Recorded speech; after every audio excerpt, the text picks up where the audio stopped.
It's a narco corrido, a traditional ballad about the lives and exploits of Mexico's drug lords. In this corrido, Chapo Guzman is a folk hero.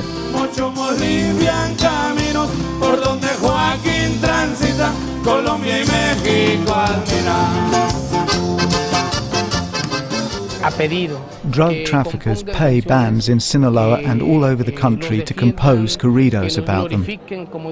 Songs that defend them, glorify them and say they're very brave. Javier Valdez is a well-known newspaper columnist in Culiacan. He's also a vocal critic of Sinaloa's drug culture. De corrido no traes, ¿verdad? Sí, cómo no. ¿Quieres corridos? No, quería preguntar solamente. Gracias. When we talk about like the drug traffickers and the drug lords, I mean, Chapo Guzman is your drug lord, the drug lord of Culiacan. Is there something special about him? Lo admiran, lo quieren, lo People protegen, admire him, they love him and give him protection. Because Chapo is from this area, but also because he has a lot of power and money, and he pays well. Y paga bien. Culiacán, bella perla de Humaya. Culiacan is a dangerous place, but it's also a relatively prosperous city. The proceeds of drug trafficking are laundered into the region's economy and its infrastructure, seeping deep into the social fabric. We have relatives who are drug traffickers, neighbours, customers. The traffickers are in our kitchens, in our bedrooms, on our patios. They are amongst us because they benefit us. Ser de Culiacán.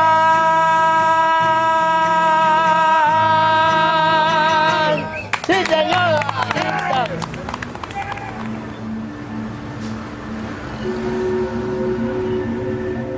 Not everyone in Mexico is doing well. Far from it. The country is experiencing a deep recession. 40% of people here still live in poverty. Perhaps I shouldn't be surprised that drug trafficking is an attractive career path. I went to a local school to find out just how early Chapo Guzman's cartel begins recruiting. ¿Conoces a muchachos o muchachas que están involucrados en este mundo? También en la clase con vosotras. Sí, pues sí. Pues sí, es que la mayoría. Es que todos aquí son así. Bueno, pues aparentan, pues, sí. ¿Cómo visten? ¿Qué traen puesto? ¿Qué visten? ¿Cómo hablan también? Hay chicas en la escuela a quien impresiona el dinero o Pues las sí. coches. Sí, hay gente La que mayoría. Sí. ¿Qué buscan ellas? sí, pues dinero, que las mantengan bien, etcétera. El dinero. The money. Gracias a esto, Thanks to this job, I built my house. I furnished it. My wife has a car. Luis Navarez used to be a teacher. He was recently jailed for driving a lorry packed with marijuana from Sinaloa up to the US border, something he'd been doing for 20 years. ¿por qué? Porque con un sueldo de maestro, Why? Because on a teacher's salary, you lack many things. careces de cosas. Mis hijos ya conocen Disneylandia. My sons have been to Disneyland in Los Angeles, to Universal Studios, to SeaWorld. Pero has perdido años de tu vida acá. Sí. Yes, he perdido años de mi I've vida, lost years of my life, pero también but I earned a lot. en lo que andaba yo. When I come out, I won't ever have to work Yo again. si quiero ya no trabajo. It's a vicious circle. While the drug trade provides an income for many Mexicans, the chaos and the violence it brings are destroying the legitimate economies of the country's border towns. So sad to say because it's my city, and this used to be a boom street, and now it's a ghost street. Most of the business in this street are now closed. Look, this is closed, that is closed, that one is for rent.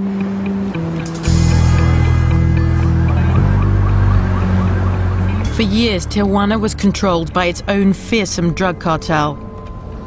But as Chapo Guzman grew stronger in Sinaloa, so did his ambition to conquer Tijuana. The ongoing conflict recently erupted into the worst turf war this city has ever seen.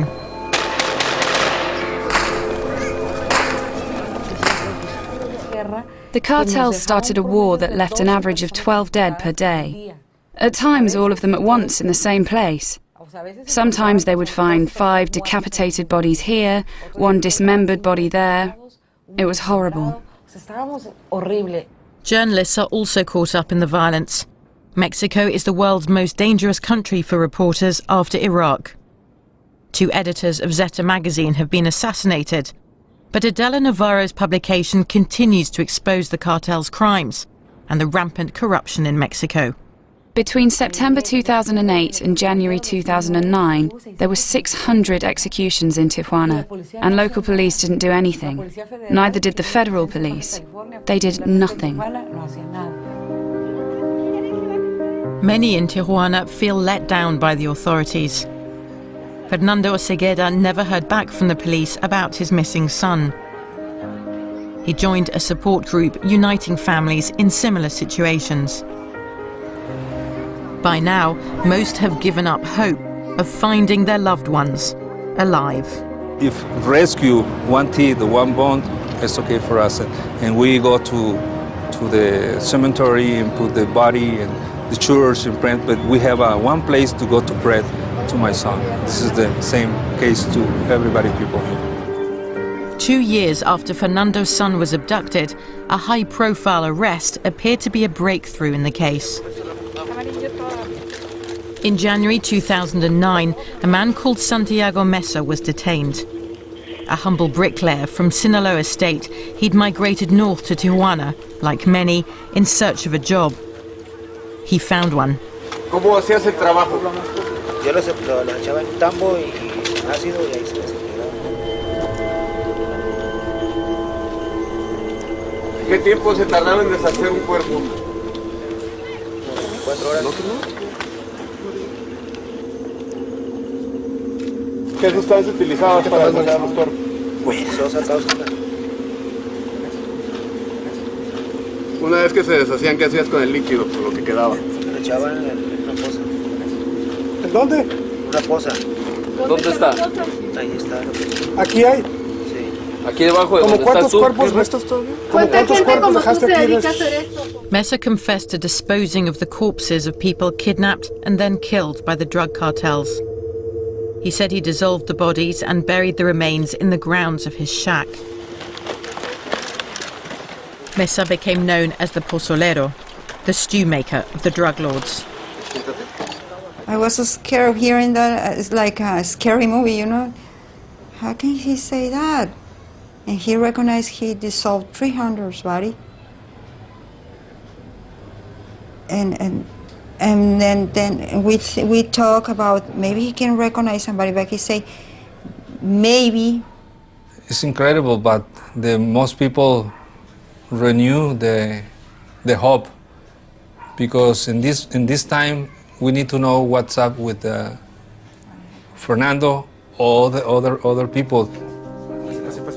Fernando stepped up his protests, calling on the authorities to interrogate the stew maker about the identities of people he'd dissolved in acid. En ese comando también ve este niño, Enrique Osuna. Son de la señora. Fernando Osegueda, el secretario de dicho organismo, un respiro a tantas familias afectadas por este mal. Y por último, si Santiago Mesa ya reconoció a alguna persona, si Santiago Mesa, cuáles fueron sus declaraciones, y pues tener respuestas. Eso venimos a traer respuestas. Está confirmada esa audiencia con el procurador. ¿Cómo es posible que esto ocurra en México? El pozolero, quien sea su similar en este momento en Baja California, las desintegra en sosa cáustica. Ese es el país en el que vivimos. Así están las cosas, señor presidente Calderón. 1:27. Santiago Mesa confessed to having worked for years for the Tijuana cartel. But lately, he'd switched sides in Mexico's drug wars and begun plying his macabre trade for the men from Sinaloa, led by Chapo Guzman. It's the latest gruesome episode in a long-running turf war. Back in 1993, Chapo's first attempt to control Tijuana failed dramatically when a shootout with his rivals claimed an eminent victim. A top Mexican cardinal was killed in the crossfire. The Mexican government came under huge pressure to act, and Chapo Guzman was arrested. These were the first images Mexican people saw of him. A diminutive man who described himself as a farmer.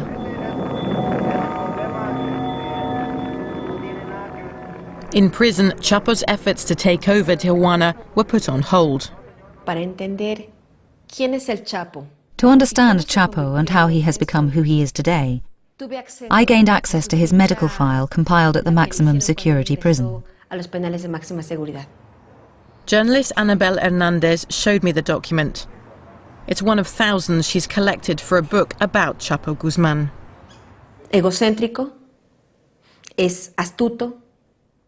His psychiatric profile describes him as a professional criminal, astute, manipulative, charming, and highly dangerous.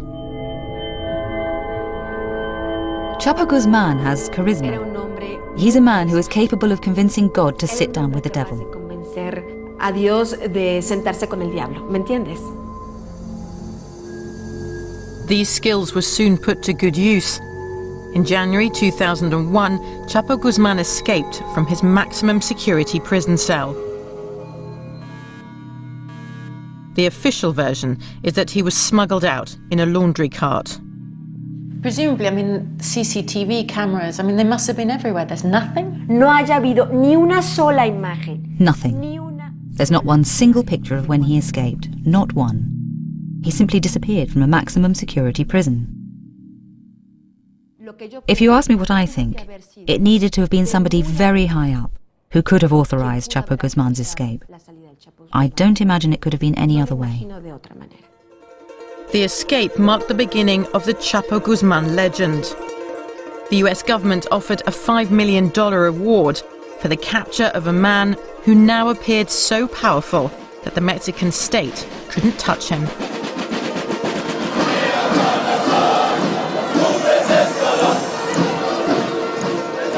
It's Independence Day, and Mexico's President Felipe Calderón is reviewing his troops. Since taking office in 2006, Calderón has declared war on the drug cartels and deployed 50,000 soldiers and federal police in the country's drug hotspots. This attempt to restore the rule of law by armed force has seen an upsurge in violence. But the government defends its policy. There is no historical precedent for the effort being made in Mexico today. What we have done in number of arrests, the seizure of money and drugs, the drug bosses we have captured, has no precedent in the world. Not everyone agrees. They're talking about thousands of captures, but only 2% of those captures wind up with a final ruling establishing a guilty verdict. So you just do not have an effective repression. That's it. You don't have a real dismantling of the economic base of organized crime hidden within the legal economy of Mexico, where 78% of the GDP sectors of the legal economy have been infiltrated by organized crime.